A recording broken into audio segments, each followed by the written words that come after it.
Então vamos lá, pessoal. Então hoje a gente está começando uma nova playlist, né? Uma série de vídeos novos. E essa playlist é resolvendo aí o 1300 do Marcos Haroldo, né? Que é uma lista de exercícios com uma lista de questões com 1300 exercícios aqui de física que são muito bons, são um nível um pouco mais elevado, né? Física mais avançada mesmo. Só que são questões muito boas, ó, pode ver que são 1300. Só que o nível das questões é muito alto, muito bom mesmo para aprender física mesmo. Então a gente vai utilizar esse material aqui como um bizu, né? Eu pedi autorização para o Marcos Haroldo para a gente estudar por ele.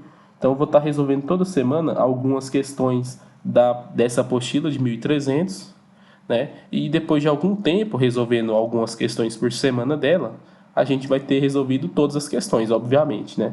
Eu só não sei dizer exatamente em quanto tempo que isso vai acontecer, né? Devido à grande quantidade de questões.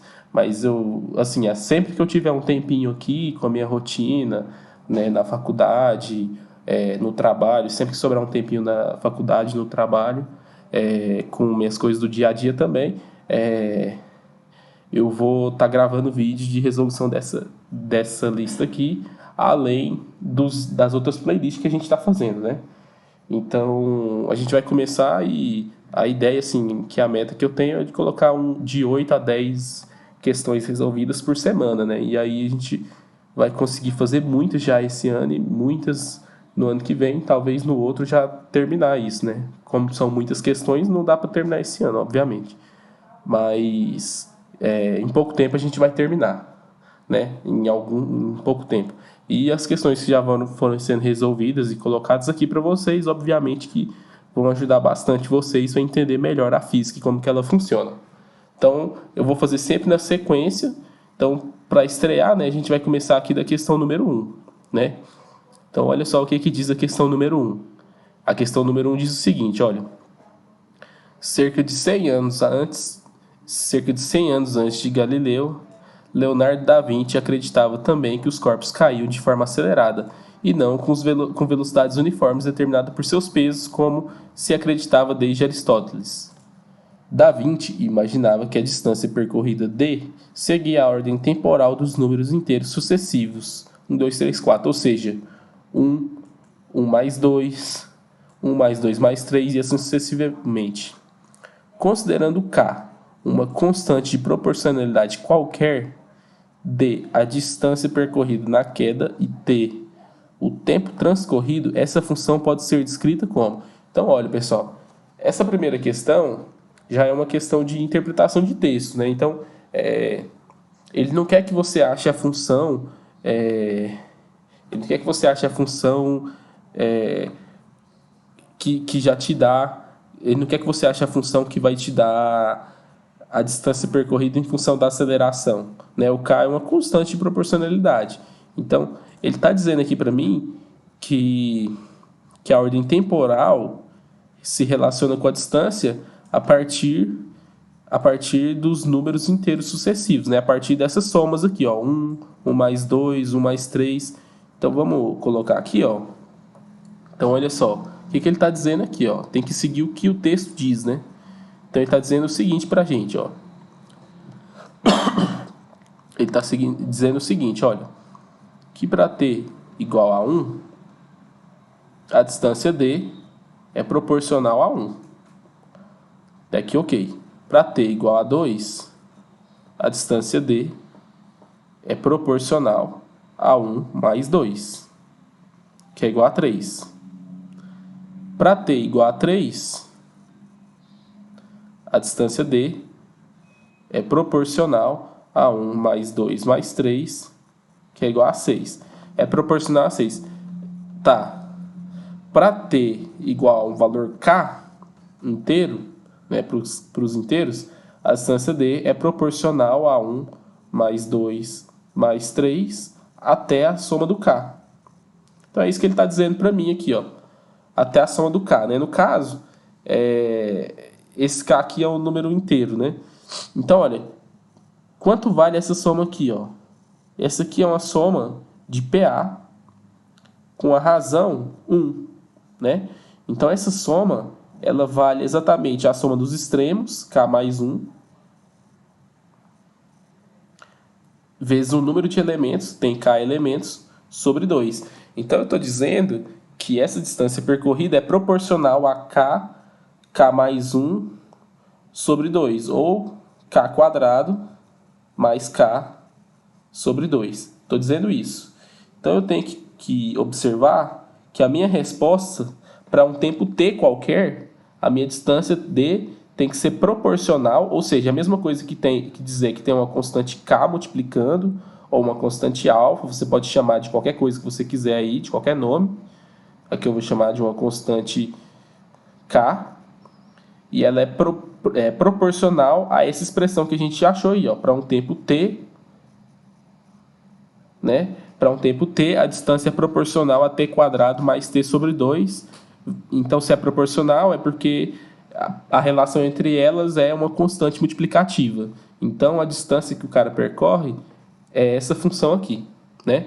Então, se a gente olhar nas opções aí que ele deu, a gente vai ter aí o item E como resposta, ok? Então, questão 1, item E como resposta aí pra gente.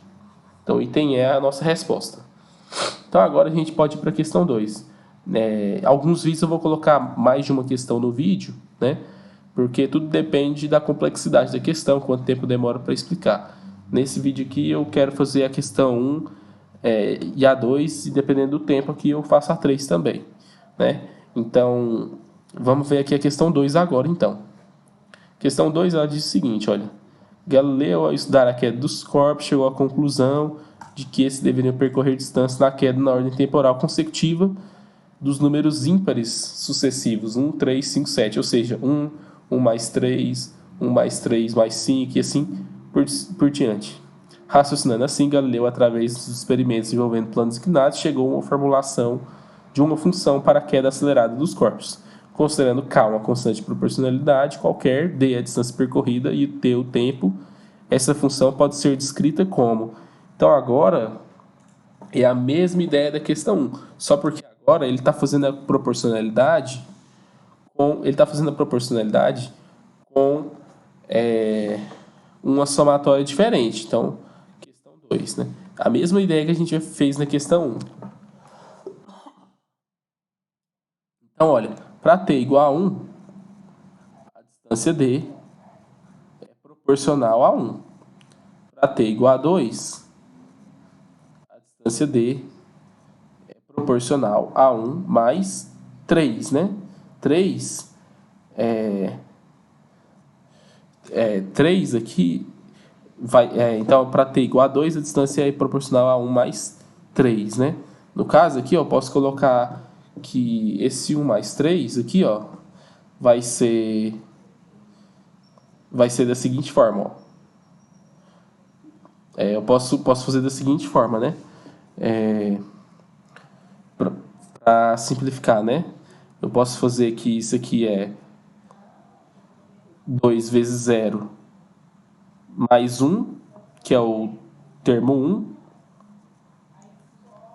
mais 2 vezes 1 mais 1, que é o segundo termo aí da soma, que é igual a 3. Vocês vão entender mais para frente porque eu estou fazendo isso, ó. Então, para t igual a 3, a soma vai ser proporcional a 1 mais 3 mais 5. Então, já escrevendo da maneira que a gente escreveu lá, ó, o 1 é 2 vezes 0 mais 1, estou escrevendo ele como um número ímpar, né? Todo número ímpar, né? O número ímpar, ele pode ser escrito da seguinte forma, né? Se o número é ímpar, eu posso escrever ele como sendo 2n mais 1, né? Ou 2n menos 1, tanto faz, né? Então, estou escrevendo dessa forma. Então, olha só. Se eu fizer isso, o número 1, 2 vezes 0 mais 1, o número 3, 2 vezes 1 mais 1, o número 5, 2 vezes 2, mais 1. Então, você pode ver que o último número do último termo aqui, ó, que multiplica o 2, é sempre um anterior ao t aqui, ó. Então, se eu fizer, por exemplo, ó, reticências, se eu fizer para t igual a n, eu posso dizer que a distância D é proporcional a 2 vezes 0 mais 1 mais 2 vezes 1 mais 1. E essa soma aqui, ó, vai se estender até 2 vezes n menos 1 mais 1. Então, vai se estender até esse valor aí, ó. Então, com isso, a gente consegue achar esse valor desse somatório. Ó. Quanto que vale esse somatório aqui, ó? A gente pode, primeiro, considerar só a soma dos uns, né? Se eu considerar só a soma dos uns, aqui, ó, se eu considerar só a soma desses termos uns aqui, ó, eu vou desde o 0 até o n menos 1. Então, eu tenho n termos, n uns somando. Então, vai ser n mais a soma de 2 vezes a soma do 0 até o n menos 1. A soma do 0 até o n menos 1 é uma soma de PA, igual na questão anterior. Então, soma os extremos, que é o 0 e o n menos 1, vezes o número de termos. Quantos termos que tem do 0 até o n menos 1? Tem n termos, né? Porque se do 1 até o n menos 1 vai ter n menos 1 termos, do 0 até o n menos 1 vai ter n termos, certo? Dividido por 2, né? Porque é uma soma de PA. Então, vai cancelar o 2 aqui com esse 2. E quando a gente terminar essa conta, simplificar, isso aqui vai ficar igual a n ao quadrado. Isso significa, então, que a distância D é proporcional para um tempo t igual a n, é proporcional a n ao quadrado. Então, na questão, a gente vai ter que marcar que para um tempo t, a distância percorrida é 1k. Esse k aqui é a constante de proporcionalidade, né? Que multiplica t ao quadrado, né? Que é o tempo ao quadrado. Se olhar nas opções aqui, ó, vai dar o item D, né? Vai dar o item D. E com isso a gente resolve as duas primeiras questões da Insana, né? Da Insana 1300 do Marcos Haroldo. Eu espero que vocês tenham gostado. No próximo vídeo a gente resolve mais 2 ou 3 aí da apostila, beleza? Um abraço e até a próxima.